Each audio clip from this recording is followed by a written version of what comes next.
तो गाइस, बहुत दिनों के बाद फिर से लेके आ चुके हैं एक बहुत ही अच्छी कहानी। खुद को पहचानो। एक वक्त की बात है, शेरनी ने जंगल में एक बच्चे को जन्म दिया और जन्म देते ही वह उसी जगह पर मर गई। उतने में उधर से कई सारे भेड़ गुजर रहे थे। वह शेर का बच्चा जिसने अभी अभी दुनिया में कदम रखा था, उन भेड़ों के साथ मिलकर चला गया। अब वह शेरनी का बच्चा उन भेड़ों के साथ ही रहने लगा और उन भेड़ों के साथ रहने की वजह से वह खुद को एक भेड़ ही समझ रहा था। उसने कभी मांस नहीं खाया और वह उन भेड़ों के साथ मिलकर घास खाने लगा।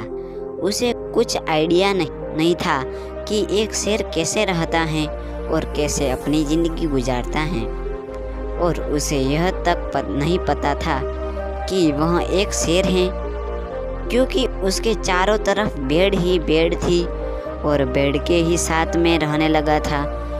उसने कभी शेर की तरह नहीं दहाड़ा। फिर समय गुजरता गया और वह शेर का बच्चा एक जवान शेर बन गया। वह भेड़ों के झुंड में बिल्कुल अलग ही दिख रहा था, लेकिन भेड़ों के साथ रहकर भेड़ों को उसकी आदत हो गई थी। एक दिन एक बुढ़े शेर ने उस भेड़ों के झुंड पर हमला कर दिया। जब उस बुढ़े शेर ने भेड़ों के झुंड में उस जवान शेर को देखा तो वह हैरान हो गया। उसे अपनी आंखों पर विश्वास नहीं हो रहा था। उसने देखा कि एक जवान शेर भेड़ों के साथ घूम रहा है। उसने पहले कभी ऐसा नहीं देखा था।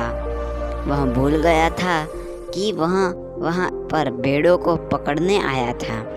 उसने सोचा कि वह शेर से बात करेगा और पूछेगा कि यह सब क्या हो रहा है। भेड़ों ने जैसे ही उस बूढ़े शेर को देखा तो सब अपनी जान बचाकर भागने लगे और उन भेड़ों के साथ वह शेर भी अपनी जान बचाकर भागने लगा। कुछ देर के बाद उस बूढ़े शेर ने उस जवान शेर को पकड़ लिया। बूढ़े शेर ने उस जवान शेर को पकड़कर यह कहा, अरे बेवकूफ़, तू मुझे देखकर भाग क्यों रहा है? जवान शेर ने रोते हुए कहा, प्लीज़ मुझे छोड़ दो, मैं एक साधारण सा भेड़ हूँ, मुझे जाने दो। वो उस बूढ़े शेर को देखकर एक भेड़ की तरह काँप रहा था। बूढ़ा शेर ये सुनकर हैरान हो गया और वह समझ गया कि यहाँ पर क्या हो रहा था। बूढ़ा शेर उस जवान शेर को एक नदी के पास लेकर गया। यंग शेर वहाँ से भागने की कोशिश कर रहा था, लेकिन बूढ़े शेर ने उसकी नदी की तरफ धकेलते हुए कहा कि अपने आप को इस पानी में देख। नदी का पानी पूरी तरह से शांत था। बूढ़े शेर ने जवान शेर को कहा कि अपने चेहरे को इस नदी में देखो और फिर मेरे चेहरे को देखो। अपनी बॉडी को नदी में देखो और फिर मेरी बॉडी को देखो।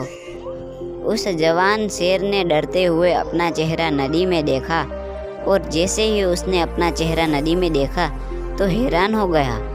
उसने देखा कि वह एक भेड़ की तरह नहीं बल्कि एक शेर की तरह दिखता है। वह रियलिटी को समझ गया कि वह एक भेड़ नहीं बल्कि एक शेर है और एक सेकंड के अंदर ही उसने एक शेर की तरह दहाड़ा। उसकी दहाड़ को सुनकर पूरा जंगल कांप गया। उसने अपने आप को पहचान लिया, अपनी पावर्स को पहचान लिया और तभी उसने अपने आप में एक एनर्जी महसूस की जो उसने आज से पहले कभी नहीं की थी।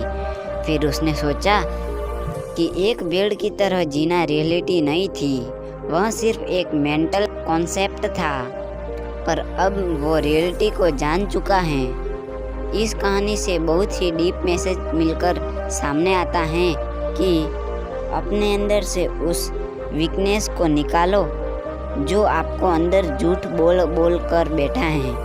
आप भी एक शेर की तरह हो जो भेड़ों के बीच फंस चुके हो। आपके आसपास जितने भी लोग हैं वह आपको यह फील कराते हैं कि आप अपनी लाइफ में कुछ नहीं कर सकते हो, क्योंकि कहीं ना कहीं आप भी उनके साथ रहकर उनकी तरह बनने की कोशिश करते हो।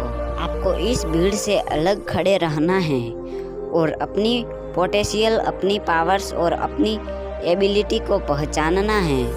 और जिस दिन आप अपनी पावर्स, अपनी एबिलिटी को पहचान लोगे उस शेर की तरह, तब आपको दहाड़ने से कोई भी नहीं रोक पाएगा।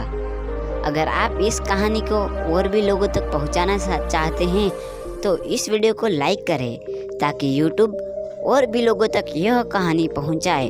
अगर आपको यह कहानी पसंद आई हो तो चैनल को सब्सक्राइब करें। तो मिलते हैं एक ऐसी ही दमदार कहानी के साथ। धन्यवाद।